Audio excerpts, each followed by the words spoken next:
नमस्कार दोस्तों, मैं हूं संगीता शुक्ला। आज हम बात करेंगे अहमदाबाद प्लेन क्रैश एक हादसा या साजिश। तो 12 जून 2025 को एयर इंडिया का जो फ्लाइट क्रैश हुआ 171, उसकी हकीकत क्या थी। 12 जून 2025 की सुबह एयर इंडिया ड्रीम लाइनर 171 की अहमदाबाद में हुई भयावह दुर्घटना में एक बार फिर से नागरिक उड्डयन सुरक्षा तंत्र की गहरी खामियों को उजागर कर दिया है। इस भयावह हादसे में 275 से अधिक लोगों की जान चली गई, जिनमें 241 यात्री, 12 क्रू सदस्य और वे नागरिक शामिल हैं जो उस इमारत में मौजूद थे जिस पर विमान आकर गिरा। यह त्रासदी केवल एक तकनीकी दुर्घटना नहीं, बल्कि एक ऐसा संस्थागत अपराध है जो यह सवाल उठाता है कि क्या भारत का नागरिक उड्डयन क्षेत्र, जिसकी तेजी से बढ़ती वैश्विक उपस्थिति की सराहना की जाती है, दरअसल एक लापरवाही और जोखिम का बारूदखाना बनता जा रहा है। इस दुर्घटना में देश भर में जो रोष उमड़ा है वह केवल दुख या शोक का नहीं, बल्कि गुस्से का है। गुस्सा इस बात का कि शायद इस भयावह हादसे को टाला जा सकता था।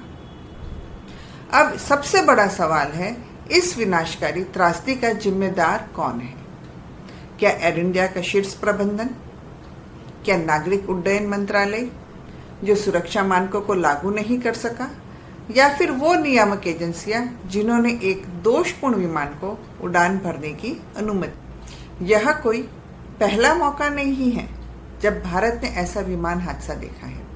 यदि पिछले 25 वर्षों के रिकॉर्ड पर नजर डालें तो सार्वजनिक और निजी एयरलाइनों की दुर्घटना में 1450 से अधिक लोगों की बेंगलुरु में एयर इंडिया एक्सप्रेस की रनवे में फिसलन, 2020 में महामारी के दौरान कोझिकोड हादसा, इन सभी घटनाओं में एक ही पैटर्न देखने को मिला। मीडिया ने भारी सनसनी, सरकार द्वारा गठित समिति, महीनों बाद आई रिपोर्ट जो खराब मौसम या पायलट की गलती को जिम्मेदार ठहराती है, और फिर कोई ठोस कार्रवाई नहीं होती। लेकिन अहमदाबाद की यह दुर्घटना पैमाने और तीव्रता दोनों में अलग है। विमान के ब्लैक बॉक्स में मिली शुरुआती जानकारी में इंजन में गड़बड़ी के संकेत मिले हैं। दोनों इंजनों में दहन प्रक्रिया में असमानता पाई गई और अंततः वह पूरी तरह फेल हो गए। इससे ईंधन की अशुद्धता, सेंसर में खराबी या FADEC सिस्टम में गड़बड़ी की आशंका गह रही है। कुछ रिपोर्टों के अनुसार इस विमान ने पिछले हफ्ते उड़ान के दौरान तकनीकी खामी दिखाई थी। फिर भी एक सामान्य निरीक्षण के बाद इसे उड़ान के लिए मंजूरी दे दी गई। यदि यह सच साबित होता है तो यह एक चूक नहीं, बल्कि एक जानबूझकर की गई आपराधिक लापरवाही बन जाती है। बात यह है कि लीक हुए मेंटेनेंस लॉग में पता चला है कि हाल ही में इस विमान के इंजनों में अधिक गर्मी के संकेत मिले थे। आंतरिक संचार में तकनीकी टीम विमान को अस्थायी रूप से ग्राउंड करने की सिफारिश की थी, लेकिन समय पर उड़ानों को बनाए रखने और परिचालन बैकलॉग कम करने की होड़ में इन चेतावनियों को नजरअंदाज कर दिया गया, और यह भारत के उड्डयन तंत्र की हकीकत है। तो दुर्घटना शब्द अहमदाबाद में हुई घटना के लिए बहुत ही कमजोर है।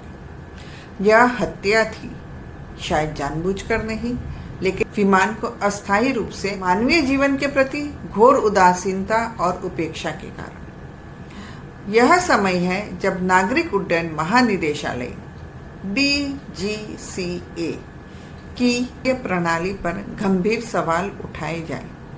DGCA की जिम्मेदारी है कि वह विमानों की एयरवर्थीनेस की सुनिश्चित करे, नियमित निरीक्षण करे और एयरलाइनों को सुरक्षा उल्लंघन के लिए दंडित करे।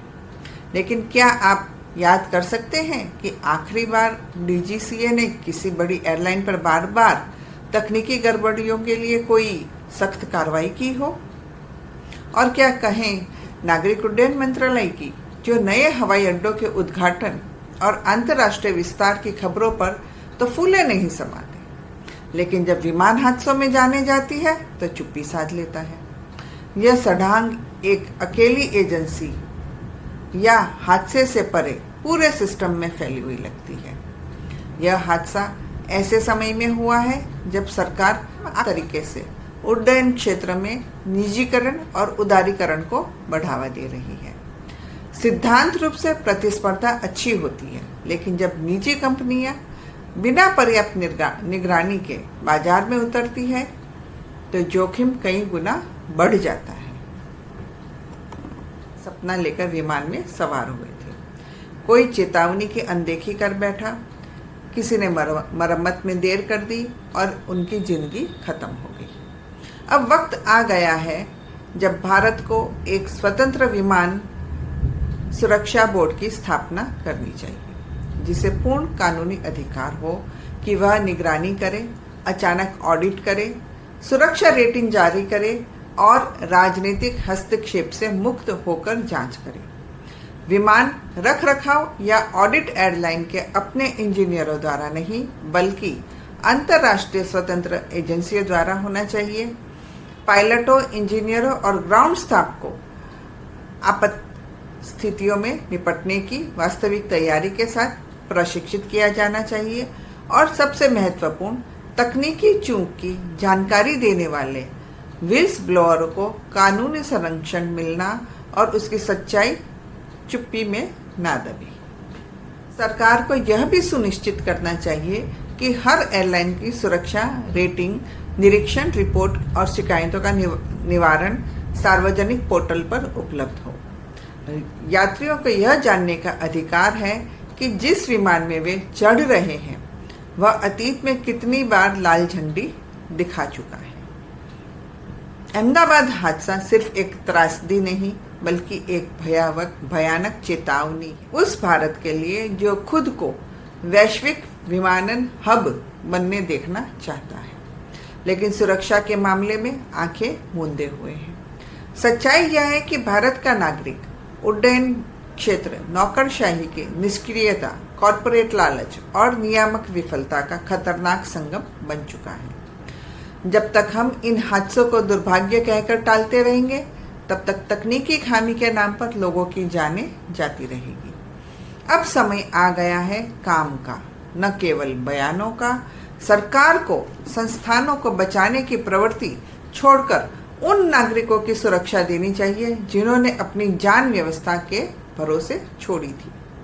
अगर कार्यपालिका चुकती है तो न्यायपालिका हस्तक्षेप करना चाहिए और जनता को तब तक सवाल पूछते रहना चाहिए जब तक असहज सच्चाई बाहर न आ जाए। अहमदाबाद में बहे खून को व्यर्थ नहीं जाने दें। यह हादसा एक नए युग की शुरुआत है, जहां जवाबदेही हो, पारदर्शिता हो और सबसे बढ़कर मानवीय गरिमा की रक्षा हो। धन्यवाद।